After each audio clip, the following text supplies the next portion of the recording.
At this hour, USF researchers just identifying the first remains found in dozens of unmarked graves at a now closed reform school. For years, we've been following claims of sexual abuse and torture swirling around the Dozier School for boys. We want to get right out to our Carson Chambers, who's been on this story since the very beginning. Carson?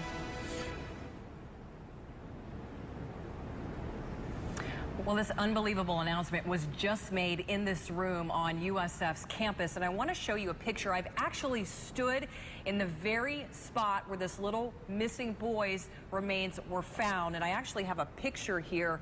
This huge oak tree, we are told, grew over his unmarked grave. He was there for so long, unmarked but not forgotten. I was totally dumbstruck. I couldn't believe it after 73 and a half years of fighting and looking and hoping and praying. She made a sacred vow to her parents on their deathbeds to find her missing brother. I would look till I died.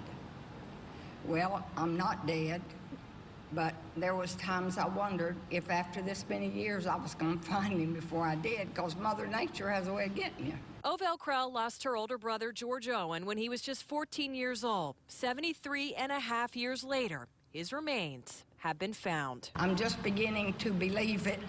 I wake up sometimes at night and I think I've dreamed it, but then I said, no, this is true. Owen was a ward of the state's now shuttered Dozier School for Boys when he died mysteriously in 1940.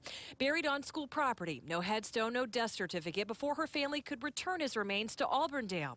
Now USF scientists reveal it appears the child was buried in a hurry. Rather than being laid out in a supine position, he was on his side and against the edge of the grave, and it was sort of unusual. USF scientists excavated the remains of 55 boys at Dozier Cemetery, more than the state recorded. Turns out Owens was the first grave they worked on. But I think now they're rest in peace. Yeah. Krell plans to bring her brother back to Auburndale, lay him to rest with their parents. All these years later, her promise kept. Well, I'm going to put him at my mother's feet.